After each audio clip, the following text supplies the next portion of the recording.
Hola, muy buenas noches. Es un gusto y un privilegio que podamos encontrarnos una vez más en este estudio bíblico de los martes. Un estudio en donde hemos avanzado significativamente, en donde hemos pasado por diferentes libros ya de la Biblia, comenzando desde Génesis hasta el día de hoy, ya con el capítulo 31 del primer libro de Samuel. Hemos pasado de todo a lo largo de este estudio. Una de las cosas que hemos aprendido también en Samuel es cómo Dios se manifiesta puntualmente, cómo Dios es claro en lo que demanda de todos y cada uno de nosotros, pero también cómo Dios quiere y exige que seamos fieles, que seamos obedientes y que nos apeguemos a lo que Él establece como un plan y un proyecto de vida. Desde incluso antes de nacer, desde incluso de llegar a grandes momentos, a grandes escenarios para nuestra vida personal, nuestra vida grupal, nuestra vida en comunidad, como iglesia, como pueblo de Dios en el mundo en el que nos toca vivir. Así que ahora te voy a invitar a que en este instante inclines tu rostro, vamos a orar, vamos a pedirle al Señor que sea con nosotros en este estudio bíblico del día de hoy, en el que estaremos analizando en primera instancia, el capítulo 31, sí, el último capítulo del primer libro de Samuel. Y en una segunda instancia, a la par de este, haremos una pequeña recapitulación de los principales eventos que se suscitaron a lo largo de este libro. Esperando que el Señor siga siendo con nosotros, inclinemos nuestros rostros y busquemos su dirección. Bendito Dios y Padre Celestial, agradecidos estamos contigo por tu amor y tu misericordia. Gracias, Señor, porque eres bueno. Gracias, Padre, porque nos permites llegar al final de este primer libro de Samuel, donde hemos aprendido muchas cosas. Te pedimos que en este instante quites toda distracción, todo estorbo de nuestras vidas que pretenda alejarnos del entendimiento en esta hora. Te suplicamos, Señor, que hagas a un lado todas las distracciones en nuestro interior, en nuestro exterior, que pretendan impedir que nos concentremos en el estudio de tu palabra. Te lo suplicamos, amantísimo Señor, en el nombre de tu Hijo amado, nuestro Señor y Salvador Jesucristo. Amén. ¿Qué ha sucedido hasta ahora? En el capítulo 30, el capítulo que revisamos la semana anterior, toca una de las escenas en las que empieza a manifestar la justicia, la equidad, con la que empezará a trabajar el rey David su política pública. Me explico. Aquellas cosas en las que David era tolerante, no había mucho que discutir. Pero en aquellas situaciones en las que David era puntual y era imperante en lo que él determinaba, David no se movía un ápice de esa determinación. Un ejemplo es, en un par de ocasiones, cuando David tiene el poder para quitarle la vida a Saúl y humanamente vengarse y humanamente quitar toda amenaza sobre el futuro reino que él asumiría en algún momento por la promesa del Señor. Y ante la presión de sus líderes, ante la presión del pueblo que estaba alrededor con él, él decide no atentar. Y utiliza una palabra que no sé cuántos la utilizaríamos, sobre todo si se trata de una persona que evidentemente no es de nuestro agrado, que evidentemente ha hecho cosas negativas y que está en una posición de liderazgo, en una posición de poder en algún punto en el área tanto eclesiástica como secular. Y David dice: yo no extenderé mi mano contra el ungido de Jehová. Esa es la razón. Y revisamos ya a lo largo de diversos capítulos y diversos estudios en los martes cómo es que Saúl dio evidencias de no ser muy espiritual, como diríamos hoy en día. Dio claras evidencias de desacato, de desobediencia a Dios, de decisiones absurdas que atentaron incluso contra la vida de su propio hijo Jonatán, si lo recuerdas en algún momento, hasta aquella barbarie en la que impulsó al pueblo a abstenerse de los alimentos mientras andaban en una persecución bélica. Imagina este punto. Esas son las decisiones que estaba tomando Saúl. Más de una ocasión quiso matar a David. lanzó lanzas contra él con el fin de dañarlo. Otra situación similar hace con su propio hijo, y en una determinación especial, cuando se entera por Doeg Edomita que David había ido a Ahimelech a consultar a Dios según su interpretación, va con todo su ejército y destruye a la ciudad de Nob, donde vivía Ahimelech y donde se encontraba el tabernáculo. Eso es importante tenerlo en mente. A esa persona, David dice: yo no la voy a tocar porque él es ungido del Señor. ¿Cuántos tendríamos un choque emocional con esto? ¿Cuántos nos veríamos frustrados por este tipo de decisiones de nuestro líder, de aquella persona que nos representa, de aquella persona que está al frente o de nuestra iglesia o en el consistorio, en la junta de diáconos, en algún ministerio o una sociedad? En ese apego a la voluntad de Dios por encima de cualquier cosa. Bueno, eso hizo David.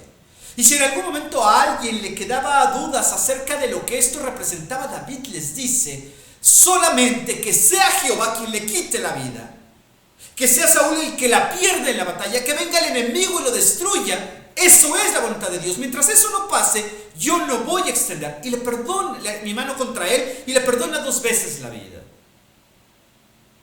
Tanto en la cueva, cuando va al sanitario Saúl, como cuando está durmiendo en una de las persecuciones contra David. Esa es la percepción. Ahora, otra de las circunstancias que abona, y ya viene relacionado con lo que te mencionaba en el capítulo 30, tiene que ver cuando David regresa después de que lo rechazan en la guerra de los filisteos contra los israelitas, y se encuentra con que toda su familia, sus esposas, los hijos de sus soldados, sus familias habían sido llevados prisioneros por los amalecitas.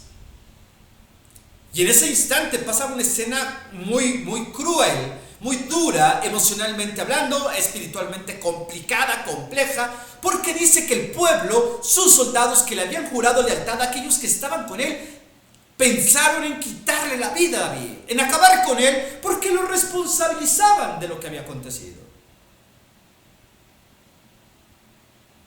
Y es entonces donde se da otro de los episodios sumamente relevantes para David, y es que él puso su confianza en Dios. Que tu confianza sea en Jehová. ¿Recuerdas el título del estudio pasado? Van en persecución, y esto por si te lo perdiste, es un breve resumen. Van en persecución, recuperan a la gente, pero en el camino de recuperarlos, un grupo importante de soldados, cerca de 200, se cansan realmente y le dicen a David: nos quedamos cuidando lo que no puedan llevar.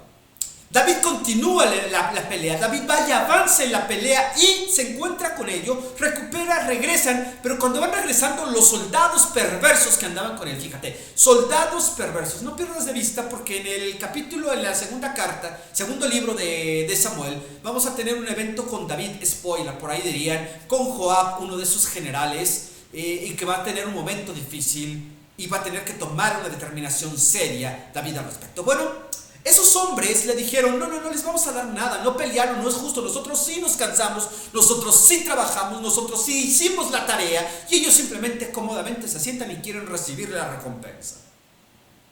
Y en su momento hacemos la alusión de cuántas veces no pasa eso también en nuestra emoción, en nuestro apego por hacer las cosas, e incluso todo lo que tenga que ver con el Señor o su obra dentro de la iglesia en la que te congregas o en la que nos congregamos nosotros.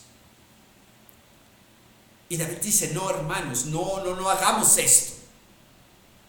Si Dios nos ha dado, vamos a darles también. Y reparte por partes iguales a todos, y no solamente, sino a todas las demás tribus envía alimentos, envía animales, envía provisiones, porque sabía la crisis en la que se encontraban, y eso fue una norma, fue una ley para David y a la posteridad en su reino. Bueno, esto es lo que está aconteciendo hasta este momento. Ahora, vamos al capítulo 31 y vamos a leer. Te pido que me acompañes, por favor, primeros 6 versículos, pongamos suma atención, es la conclusión de esta primera parte de la historia. Hay quienes dicen, estudiosos, eruditos bíblicos, que el libro de Samuel realmente debería ser un solo libro, el primero y el segundo libro. Pero por lo amplio, por lo detallado del contenido de Samuel, partieron el libro en dos, supieron hacerlo. Está concluyendo la primera etapa en la vida de una nación, en la vida del nacimiento monárquico en Israel, y va a comenzar una segunda. Así que vamos ahora a los primeros 6 versículos del capítulo 31. Recuerda, no puede faltar tu Biblia. Dirás, pastor, siempre lo repite. Sí, es importante. No puede haber, o no puede existir, mejor dicho, una razón por la que tú y yo no usemos una Biblia en un estudio bíblico. Por ejemplo, ¿no? Es cierto, hay Biblias, te lo mostré en algún momento en los celulares, son increíbles, la letra puede ser gigante, te cuesta trabajo leerle, aprietas play y te la lee. Bueno, eso es útil para otra cosa, pero no para un estudio bíblico y mucho menos para una iglesia. Yo soy también de la idea de tener el papel, tener la Biblia en las manos para poder concentrarnos en ello. Bueno, esa es mi recomendación en este estudio bíblico. Cerramos el paréntesis y vámonos a los primeros 6 versículos. Dice el Señor en su palabra: los filisteos pues pelearon contra Israel, y los de Israel huyeron delante de los filisteos y cayeron muertos en el monte de Gilboa. Y siguiendo los filisteos a Saúl y a sus hijos, mataron a Jonatán, a Abinadab y a Malquisúa, hijos de Saúl. Y arreció la batalla contra Saúl y le alcanzaron los flecheros, y tuvo gran temor de ellos. Entonces dijo Saúl a su escudero: saca tu espada y traspásame con ella, para que no vengan estos incircuncisos y me traspasen y me escarnezcan. Mas su escudero no quería, porque tenía gran temor. Entonces tomó Saúl su propia espada y se echó sobre ella. Y cuando viendo su escudero a Saúl muerto, él también se echó sobre su espada y murió con él. Así murió Saúl en aquel día, juntamente con sus 3 hijos y su escudero y todos sus varones.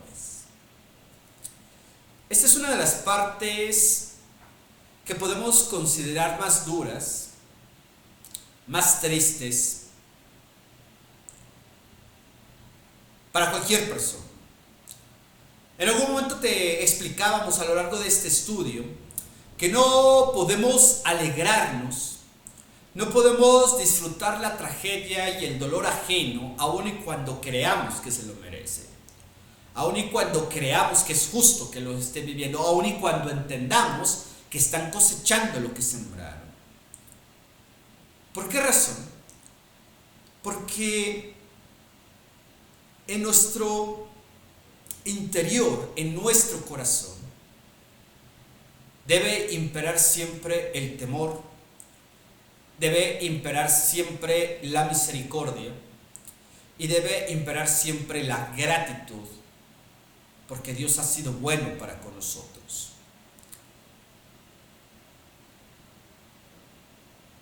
Una de las enseñanzas que podemos recoger en el Nuevo Testamento y tiene que ver con esto es que nuestro Dios, nuestro Señor Jesús, nos enseñó a orar incluso por nuestros enemigos. Nos enseñó a orar por aquellos que nos maldicen, por aquellos que nos escarnecen, por aquellos que nos humillan, por aquellos que nos defraudan, por aquellos que atentan contra nosotros y que siempre nos están poniendo el pie para tropezar, o que siempre están saboteando todo lo que hacemos con el único propósito de que no logremos hacer algo. Bueno, el Señor nos pide orar por ellos. David demostró esto a lo largo de su vida. Pero encontramos una situación con Saúl muy peculiar. Nos dice la Escritura que una de las cosas que hacía Israel antes de salir a cada batalla, por lo menos lo hicieron con Josué y lo hicieron en algún momento con algunos de los jueces, no todos, quiero aclararlo, era consultar a Dios. Es más, David, cuando va a perseguir a los amalecitas, primero consulta a Dios. cuando va y se libra a los de Keila, esta ciudad importante, primero va y consulta a Dios. Esto era importante para ellos porque determinaba que lo que iban a hacer tenía que ser avalado por Dios, si no, no se movían. Tal y como Moisés lo dijo en un momento: Señor, si tú no vas conmigo, no caminas conmigo, yo no me muevo porque te necesitamos. Bueno, esto era un hábito, esto era algo saludable en la vida del pueblo de Israel. Pero en esta ocasión Saúl ya no está para eso. ¿Qué pasó en capítulos anteriores para que podamos entender particularmente lo que sucede en el versículo número 2 y en el versículo número 6? Cuando Saúl se encontraba en una de sus crisis, y esto lo sabemos, todos somos susceptibles de enfrentar y padecer crisis. No hay ningún ser humano que no lo haga. Quien diga que nunca ha pasado una crisis, no quiero utilizar la palabra miente, pero en efecto está haciendo eso.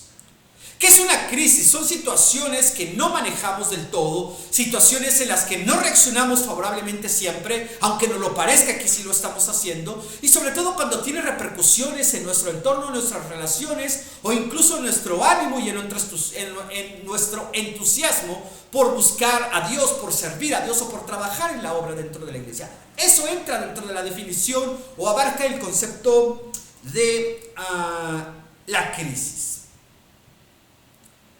Quiero que pienses lo que el Señor dice en el primer libro de Samuel. Vamos a verlo. Primer libro de Samuel, capítulo 28, en donde Samuel da un mensaje muy, muy difícil a David. Sí, ya habíamos a Saúl, perdón, ya habíamos hablado acerca de cómo Dios permitió por alguna razón que Saúl pudiera ver a Samuel aun y cuando él ya había partido de este mundo. Versículo 19, capítulo 28, un día atrás. Iba a decir algunos días, pero él dijo: mañana estarás conmigo. Vamos a ver qué dice. Y Jehová entregará a Israel también contigo en manos de los filisteos, y mañana estaréis conmigo tú y tus hijos, y Jehová entregará también al ejército de Israel en manos de los filisteos.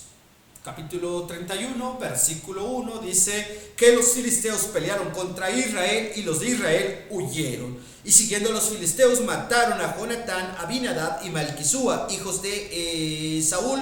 Disparan flechas, hieren a Saúl, y Saúl se echa sobre su espada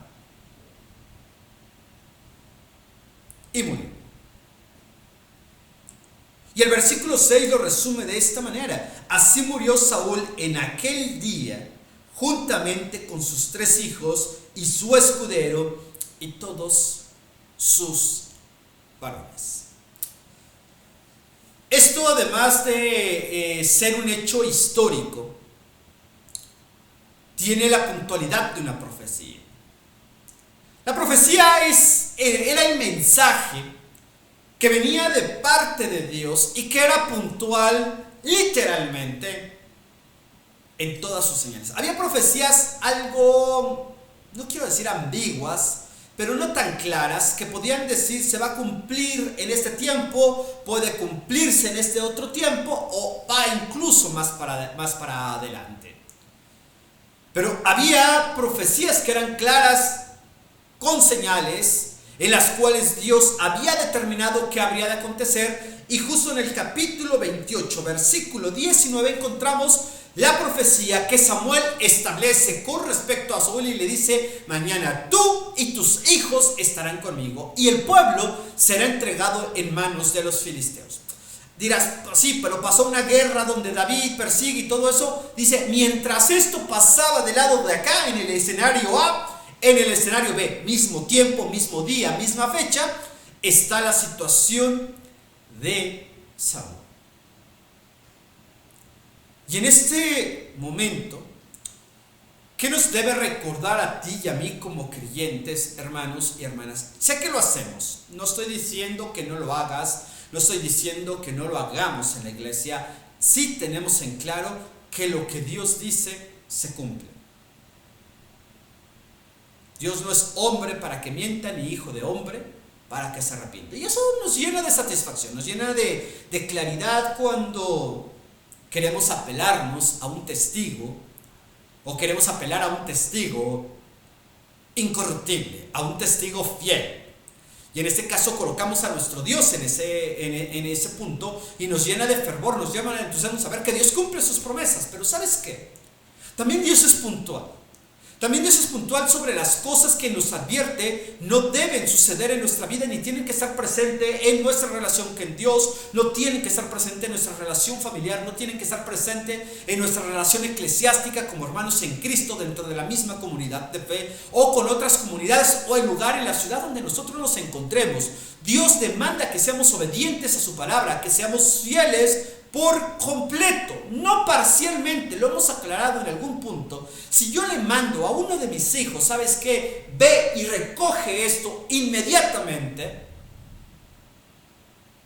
y él va y lo hace, y refunfuña y agarra y lo avienta y lo acomoda ahí y me dice, ya te obedecí. ¿Obedeció? No lo hizo. Cumplió una orden, no obedeció. Mi orden fue, ve, recoge y alza esto. Y dirás, ¿cuál es la diferencia? Cuando lo hacemos enojados, cuando lo hacemos molestos, estamos manifestando nuestro rechazo a la autoridad. Estamos rechazando y estamos queriendo hacer evidente nuestra molestia y nuestra inconformidad. Y pasa en cualquier ámbito. Cuando un maestro te asigna una nota que crees injusta, lo primero que haces es protestar, enojarte, discutir, debatir, y quiero esto, quiero lo otro, quiero asegurar. Y dices, es justo. Cuando te deja mucha tarea, dices, el maestro exagera, que cree que no tengo tarea, que cree que no tengo tiempo que hacer, que no tengo cosas que hacer, que cree que es su única materia, si supiera que todos los demás es injusto. El maestro está para poner reglas. Que hay maestros injustos y maestros que sí sobrepasan los límites, me queda claro. El Señor dice, mía es la venganza, yo daré el pago. Nos tendría que quedar claro. Pero cuando el Señor nos dice, tú tienes que obedecer, lo primero que decimos y pensamos nosotros, sí, pero depende de cómo sea. Porque si yo veo que es esto, que es lo otro, no tiene sentido obedecer.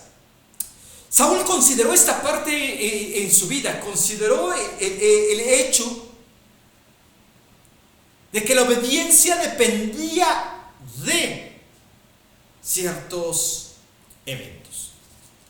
Dependía de lo que pudiera pasar en algún momento en la vida de esta nación. Y quiero que pienses en otro capítulo. Estamos en esta remembranza, recuerda que ya Saúl ha muerto en este capítulo, pero vamos a buscar algunas citas que tienen que ver con acciones que Saúl cometió en su vida y que no reflejaron una obediencia fiel y leal al Dios de la vida. Vamos al capítulo 15.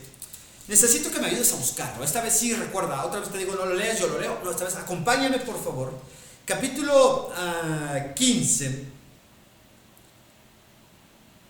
Y menciona en el versículo 3: ve pues y hiere a Amalek y destruye todo lo que tiene, y no te apiades de él. Mata a hombres, mujeres, niños y aun los de pecho, vacas, ovejas, camellos y asnos.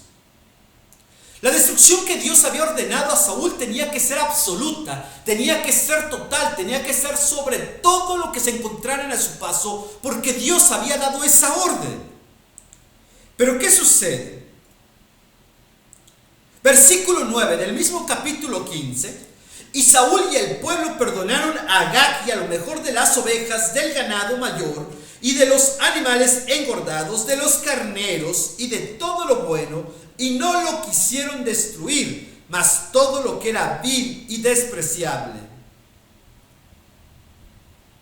destruyera. Esa es una de las condiciones que encontramos en esta situación, en una persona a la cual Dios ha ordenado algo tan claro, tan preciso, por una razón.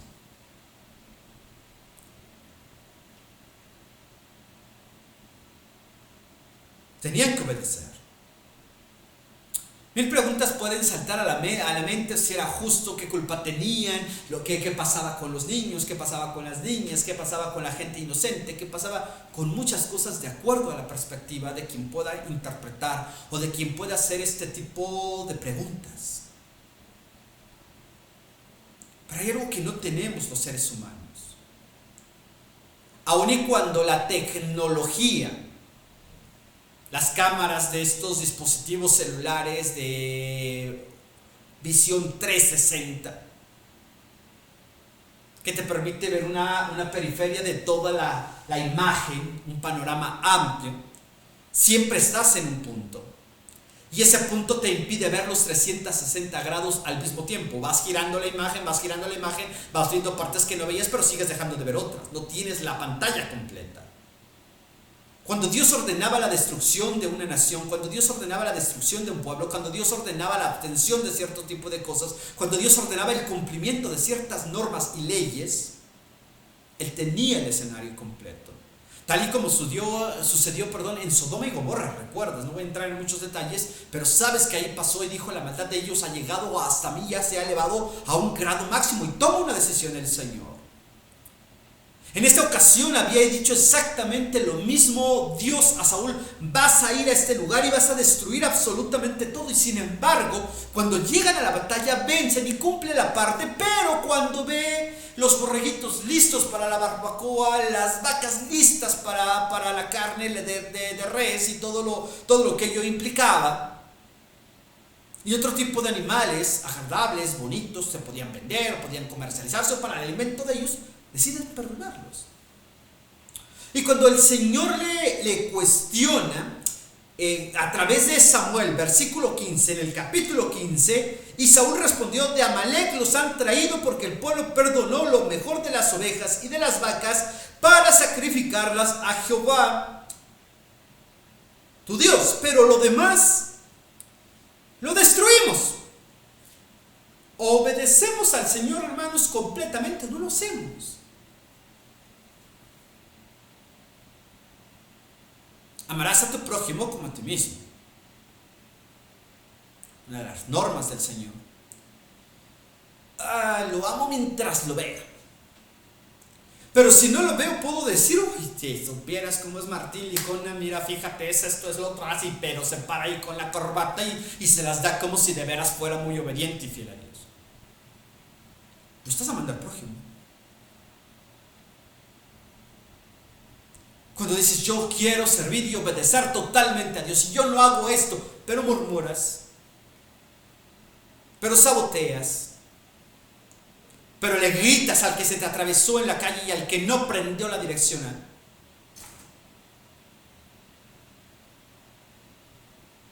te molesta que en el centro comercial o en el supermercado, donde dice fila rápida, no más de 15 objetos, llega alguien y lleva 30 o 16 y te enojas.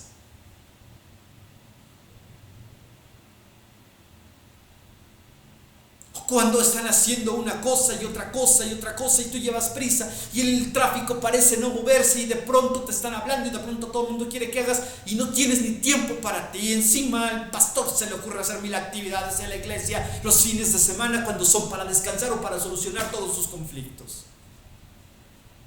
No estamos obedeciendo al Señor por completo. Cuando Dios dice algo, se tiene que cumplir. Puede que no lo entendamos, puede que no estemos de acuerdo, pero se tiene que cumplir porque Dios así lo estableció. Por ello dice: tienes que amar al que te maldice, tienes que bendecirlo, tienes que ayudar al que no ayuda, tienes que servir al que te cae, como diríamos en México, como una piedrita en el hígado. o en los riñones, alguien sabrá de ese tema. Pero tienes que hacerlo. Ahora, el asunto con todo esto, para que podamos encontrar entender lo que encontramos en la Biblia, tiene que ver con las promesas que Dios cumple también. Así como ha prometido bendecirnos en gran manera, también ha sido claro en que entendamos las consecuencias de desobedecerlo. Y cuando Dios le dijo esto a Saúl y no cumplió, él dijo: no eres más mi rey. Y le da la orden a Samuel de ungir a David como el rey de Israel.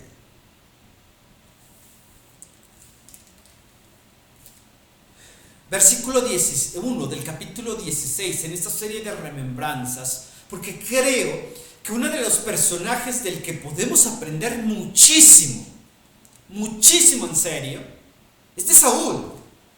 Dirás: pastor, no tiene el glamour, no tiene el currículum vitae de David. David era una persona súper consagrada, una persona temerosa del Señor, una persona bendecida, por aquí uno que otro episodio en crisis, pero no se compara con Saúl. Saúl era un hombre perverso, era un hombre desobediente, era un hombre intransigente, era un hombre que basa su vida en ocurrencias. Y sin embargo, no te olvides que David dice en un par de ocasiones: él es el ungido de Jehová. En dos escenarios distintos, lo menciona más de una vez David, evidentemente. Pero en ese punto en el que nosotros podemos pensar en cómo Dios obró en la vida de Saúl, podemos nosotros alcanzar a comprender que Dios lo tenía dentro de sus planes. ¿Sí? Lo desechó como rey. La promesa que había hecho Samuel a Saúl de parte de Dios es: mañana estarás conmigo.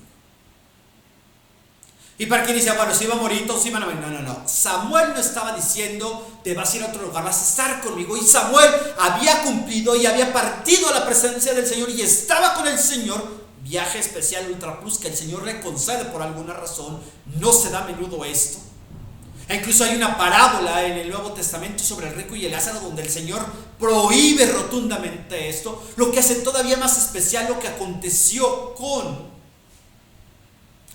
Saúl. Y le dice: hoy vas a estar conmigo, mañana vas a estar conmigo, reunido cuando el Señor cumpla su promesa. El hecho es que este personaje, Saúl, evidencia muchas veces el accionar del ser humano, del creyente, cuando no se sujeta al Señor por completo, cuando se deja llevar por los impulsos, por los comentarios, cuando se presta a juegos, cuando se presta a algún acto no propio de un creyente, como puede ser la difamación, como puede ser murmuraciones, chismes, sabotajes, etcétera, etcétera, etcétera. Tantas cosas que podemos vislumbrar como creyentes hoy en día también nosotros. Como cuando le decimos al Señor que necesitamos una respuesta de Él y nos comprometemos, y esa promesa nos dura días. Una de las cosas que también quiero enmarcar dentro de ese contexto, para que veamos que en ocasiones no somos tan diferentes a Saúl. Y deberíamos aprender de no ser como él, de no cometer esas acciones en nosotros. Si como cristiano yo puedo decir hoy en día: ¿sabes qué? Yo quiero estar con el Señor y lo más importante es para mí, pero viene el fin de semana y trabajaste de lunes a viernes, algunos de lunes a sábado. ¿Qué quieres hacer? El domingo es descansar. Y en el mejor de los casos, En el mejor de los escenarios dices, pues pongo el sermón, el culto en Facebook y lo tengo ahí mientras estoy lavando trastes, estoy doblando ropa, estoy acostado. ¿Anhelaste estar en verdad en la presencia del Señor?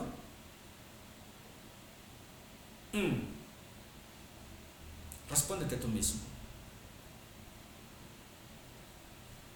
Idéntico a lo que Saúl había hecho cuando no exterminó lo que tenía que exterminar, cuando no hizo lo que tenía que hacer.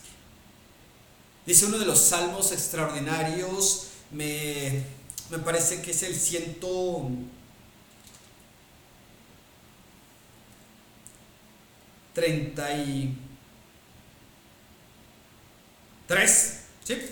Mirad cuán bueno y cuán delicioso es habitar los hermanos juntos en armonía. Y para que esto suceda, amado hermano y hermana, para que haya armonía, tienes que estar ahí. De otra forma no es posible. La pandemia nos hizo creer, o por lo menos nos hicimos creer nosotros, que todos estábamos en armonía. ¿Por qué nos conectábamos vía Zoom en algún momento? ¿Por qué veíamos el culto y por ahí decía en la parte superior de la pantalla, que a veces es de este lado, el número de personas que están visualizando el culto? Y de pronto una iglesia de 60 tenía 4 visualizaciones, una iglesia de 300, 400 tenía 50, tenía 80, tenía 100. Pero creíamos que estábamos en armonía. Porque nos mandaban devocionales y decíamos que los leíamos.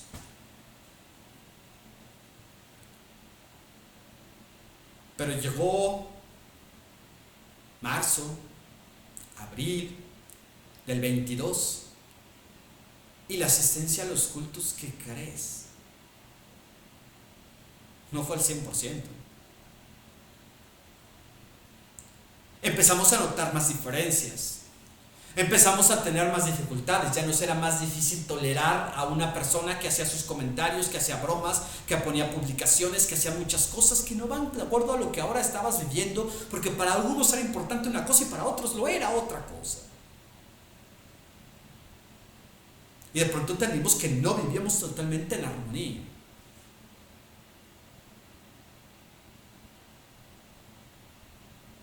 Entonces, aprovechando las circunstancias y los tiempos, encontrábamos con que Saúl empezaba a consultar a Dios eventualmente.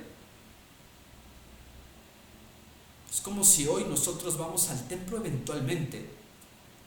Hay personas que evidentemente están enfermas, que se les impide, que tienen impedimento físico para poder asistir al templo porque viven en otras ciudades y vienen ocasionalmente y van a su iglesia. Pero los que no.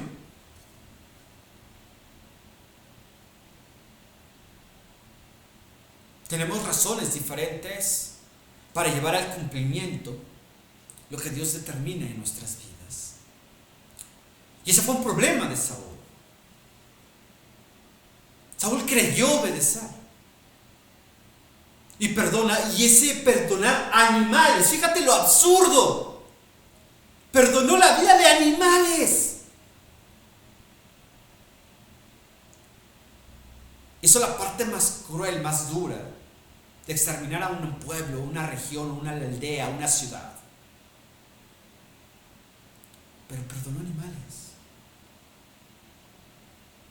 Y todavía le echa la culpa al pueblo diciendo ellos lo decidieron guardar, pero es por una buena causa.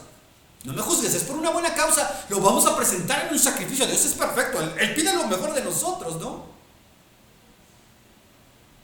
Miqueas 6, 7 y 8 dice: ¿con qué me presentaré delante de ti? 6 al 8. ¿Con buenos sacrificios? No, simplemente preséntate con un corazón honesto, con un corazón íntegro. Dios se agrada más de lo que hay en tu corazón que de los 1000 sacrificios.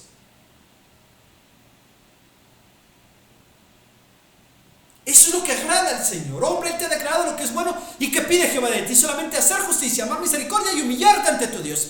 Era lo que el Señor había pedido a Saúl. Y de pronto encontramos con que, pues cumplidos de 3, debe haber algo bueno. ¿Qué crees? No. Eso le costó el reino a Saúl. ¿Te imaginas ahora lo que a los cristianos nos pueden costar los actos deliberados de desobediencia al Señor? Sí, exacto. Eso que debemos aprender de no hacer de Saúl. Entender que o tenemos una relación con Él o no la tenemos. Un personaje también del que aprendimos mucho a lo largo de este libro es de la vida de un personaje llamado Samuel. Una persona que fue dedicada por su madre, Ana, ¿recuerdas? Desde pequeñito fue llevado al templo y año con año servía y ayudaba a los hijos de Elí. Hasta que llega a cierta edad y escucha por primera vez la voz de Dios. Y hablábamos de cómo puede ser posible que muchas veces puedas pasar mucho tiempo en la iglesia y no sientas ese amor por Dios, no sientas ese amor por su obra, no te involucres en verdad y dejes de ver todo lo demás por ver solamente lo que Dios está poniendo delante de ti. Toda una vida, 20 años en el mínimo, para Samuel de estar en el templo, presentarse todos los días a ofrecer sacrificios, a ayudar a los sacerdotes que lo hacían y escuchar cómo se leían las letanías acerca de lo que Dios hacía, la ley en el Pentateuco, etcétera, etcétera, y no conocía la voz de Dios. A Él la conoce. Pero ¿qué pasó con Samuel? A diferencia de Saúl, que Samuel cumplió cabalmente cada una de las promesas, de las órdenes, de las leyes que Dios había establecido.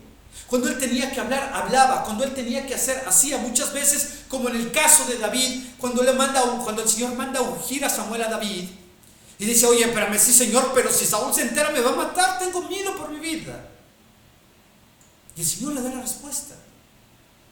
Porque Samuel tuvo la capacidad de dialogar con Dios.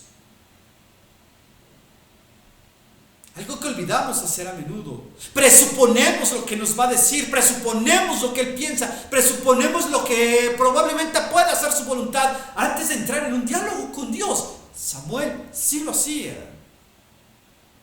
Como cuando también le dice al Señor: oye, te están desechando y estoy enojado. Le dijo: tranquilo, Samuel.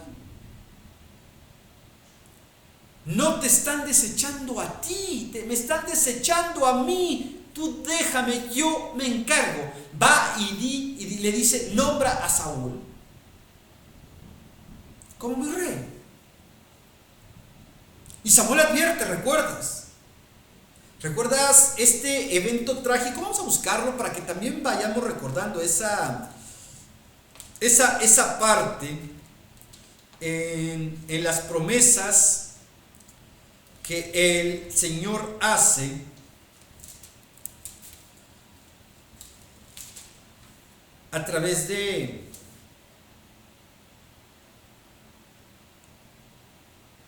Samuel, por supuesto. Capítulo 8.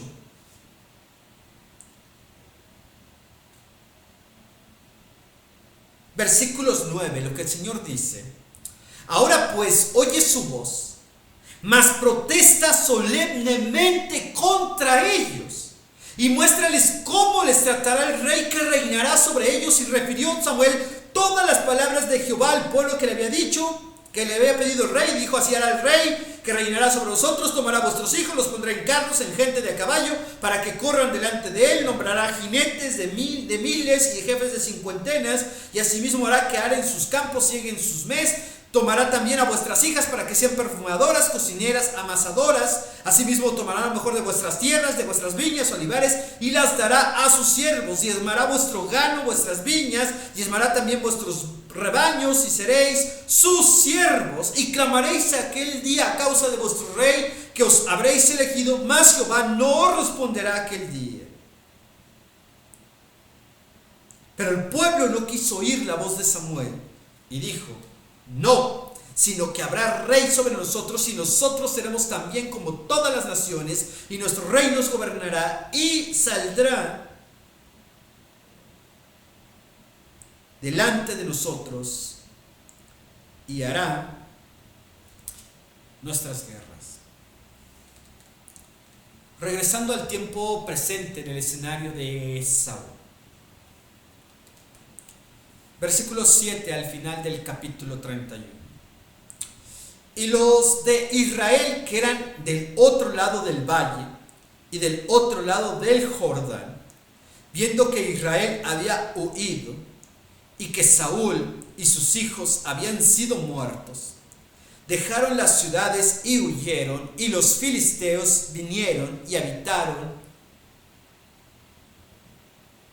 en ellas.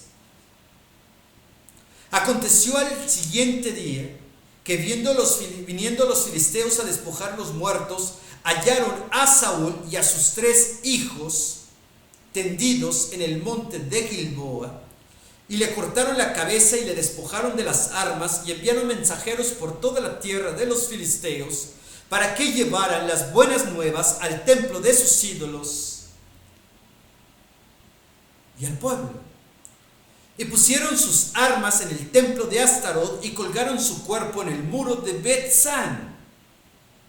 Mas oyendo los de Jabes de Galad esto que los filisteos hicieron a Saúl, todos los hombres valientes se levantaron y anduvieron toda aquella noche y quitaron el cuerpo de Saúl y los cuerpos de sus hijos del muro de Bet-San, y viniendo a Jabes los quemaron ahí, y tomando sus huesos los sepultaron debajo de un árbol en Jabes, y ayunaron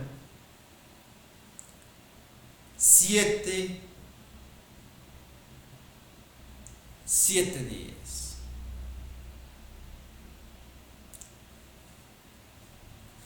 Una de las cosas que también podemos tomar como referencia en este momento y en este punto es lo que estaba aconteciendo. Evidentemente todo mundo trata de hacer escarnio de los demás cuando estos se encontraban sufriendo.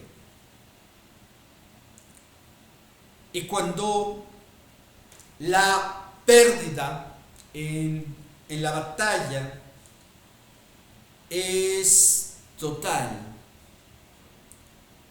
parte del pueblo de Israel comienza a vivir y a generarse en un caos. Eso es lo que está pasando.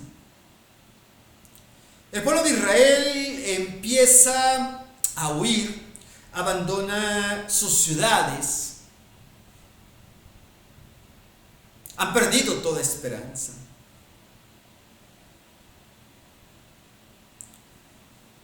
¿Te imaginas lo complicado de esa situación?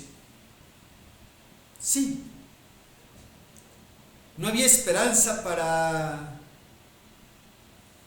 para Israel ya en este punto. ¿Y qué hacen los filisteos? Decapitan a Saúl, le quitan la cabeza a los hijos de Jonatán y cuelgan los cuerpos en una muralla como escarnio y amedrentación de los hebreos para que no se levantasen en armas, para que no buscasen revancha o venganza.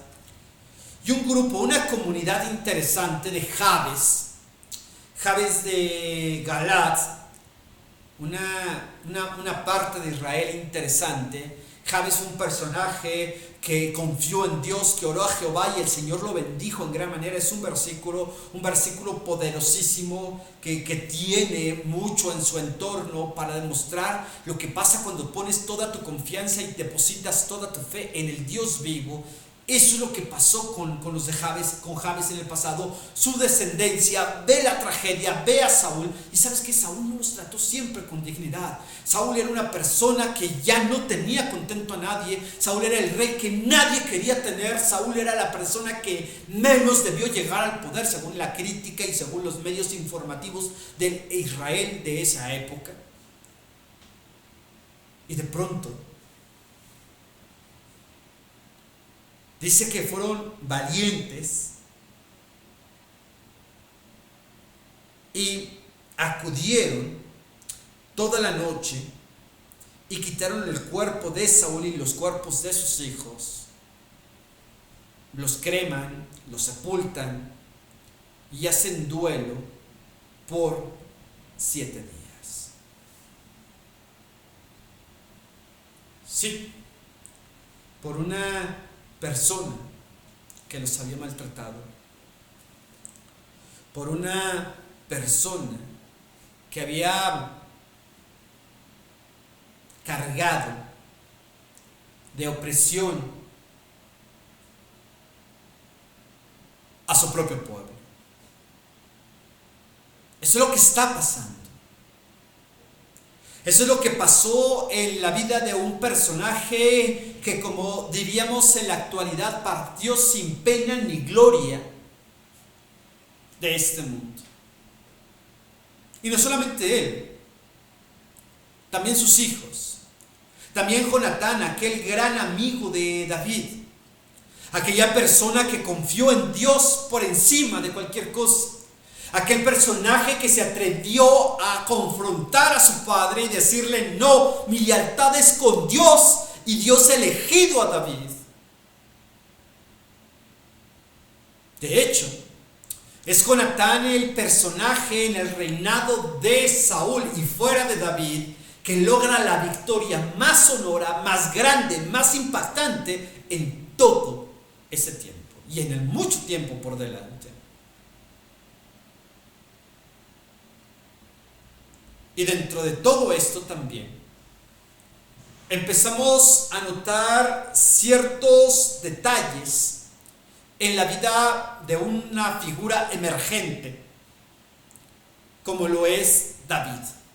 Un personaje delgado, un personaje sin ningún tipo de experiencia bélica y que se atreve a ejercer uno de los periodos más complicados pero también más valientes de Israel, y una escena épica, como diríamos nosotros, cuando con una onda, un lazo especial y elástico que podía estirarse un poco, y lanza una piedra a la cabeza de Goliat y acaba con él. Una persona que le llevaba cantidad de centímetros por encima, era una cosita así David contra un Goliat así de enorme.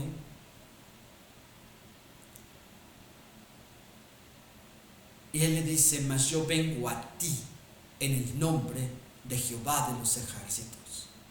Sí, tuvo sus momentos complicados también David en este libro, en esta parte final del libro, como cuando huye de Saúl e imprudentemente va al tabernáculo, al templo, y va y habla con Ahimelech, este sacerdote, pide comida, pide la espada, está Doeg edomita, va con el chisme con Saúl. Saúl viene y destruye y mata a toda la familia y solo sobrevive Abiatar.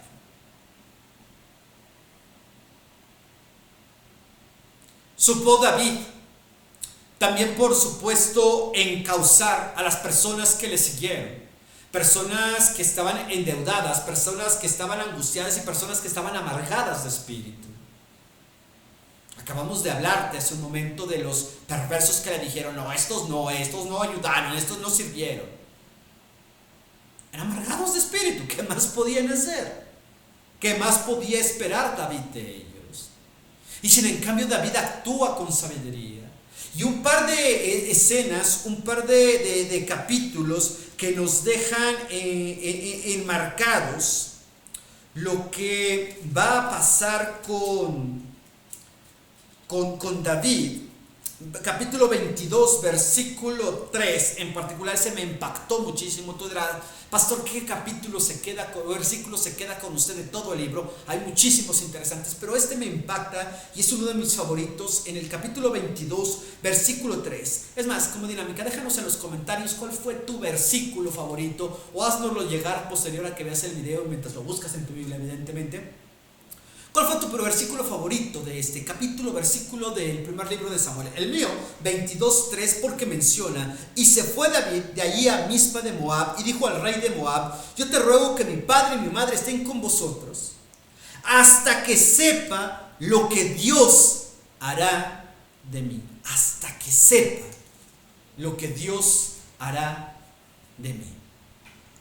Esa es la situación en la que nosotros debemos mantenernos firmes en nuestro Dios, confiando en su dirección en todo tiempo y en todo momento en nuestro Dios. Así que pensemos en esto. Así que, amados hermanos y hermanas, yo quiero invitarte a que continuemos estudiando la palabra de nuestro Dios, continuemos buscando lo que el Señor tiene para nosotros hoy en nuestros días, hasta que sepas lo que Dios quiere de tu vida. No dejes de trabajar, no dejes de caminar, no dejes de servir a Dios, no dejes de congregarte, no dejes de estudiar tu Biblia, no dejes de compartir el mensaje, no dejes de escudriñar la palabra del Señor, no dejes de cantar, no dejes de integrarte al coro o al ensamble, a algún ministerio dentro de la iglesia en la que perteneces, Casa del Alfarero. Tenemos muchas áreas de oportunidades, pero no dejes de hacerlo hasta que sepas lo que Dios quiere de tu vida, hasta que sepas por qué Dios te puso ahí y hasta que sepas por qué el Señor permite lo que está pasando en tu iglesia. Entre tanto eso pasa. Entre tanto eso sucede. Sigue buscando al Señor. Israel va a cerrar una etapa muy dolorosa. 30, 40 años debió durar el reinado de Saúl. Un periodo nada halagador, sombrío la mayoría de las veces. Constantes guerras, pero también constantes derrotas. Y está a punto por florecer otra monarquía, tal vez la más sentimental, amorosa para nosotros es David. Es el gran rey, aquel del cual descendería la posteridad del Mesías, sí. Pero es una monarquía al final de todo. Y David, lejos de asumirse como una persona perfecta, entiende que necesita más de depender de Dios. No llegó a la conclusión en ese capítulo 22, versículo 3 en particular. Sí, estoy consultando que es el 3. Sino que pasan toda su vida hasta llegar a registrar en el Salmo extraordinario, maravilloso, genial 23, en donde él le dice al Señor: Jehová es mi pastor. Aunque ande en valle de sombra y de muerte, tú estarás conmigo. Tu vara y tu callado me infundirán aliento. Es ese David que también tiene sus momentos críticos, cuando no consulta a Dios, cuando huye, cuando se refugia y cuando va a vivir con quienes no debía vivir, como los filisteos, hasta que asume lo que había determinado el Señor en su vida. Hasta este punto, David se sabe el ungido del Señor también. David se sabe que será quien asuma el reino una vez que Saúl no esté más ahí. Pero ¿sabes qué? No es algo que le hubiera quitado el sueño a David. No es algo que quiso adelantar. Es algo que él dejó que siguiera y se sucediera hasta que Dios dijera: es tiempo. Así que, amado hermano y hermana, te doy gracias porque hemos podido llegar a la conclusión de este primer libro de Samuel. Te dejo de tarea próxima semana, que veas el primer capítulo del libro de Samuel, del segundo libro de Samuel. Ya vamos al segundo libro de Samuel, capítulo 1, y en el cual estaremos reflexionando nosotros seriamente. Así que te invito a que busques, a que honres a nuestro Dios, estudia la palabra y démosle gracias porque hemos llegado a la conclusión de este estudio. Bendito Dios y Padre Celestial, gracias te damos por tu gran amor y tu misericordia. Gracias, buen Dios, porque eres bueno para con nosotros como iglesia, porque nos has permitido estudiar tu palabra, porque nos has permitido reflexionar en ella. Te pedimos que seas con nosotros, ayúdanos a serte fieles Ayúdanos a caminar delante de ti hasta que sepamos qué pides tú de nosotros. Nos ponemos en tus manos, amantísimo Señor, y te damos gracias por la oportunidad de estudiar tu palabra en el nombre de tu Hijo amado Cristo Jesús, Señor nuestro. Amén. Damos gracias, de verdad, hermanos. Te mando un fuerte, fuerte abrazo porque estás con nosotros. Gracias por dejarnos su comentario. Por supuesto, amado hermano, hermana, sabemos que estás presente. No te olvides de compartir una vez que hayas terminado el estudio, de verlo, compártelo. No tienes que hacer más que apretar la flechita que está hacia un ladito y dice compartir. Dale compartir y le va a llegar a tus amigos. Pídeles que también lo hagan. No es para hacer famoso al pastor Martín Icona, sino para que ellos puedan escuchar también lo que Dios tiene para sus vidas y podamos alcanzar a cada vez más personas. Disfruta tu noche, bendecido descanso. Dile a tu familia que los amas, más importante, muéstraselos, y que el Señor sea con nosotros. Nos vemos la próxima semana.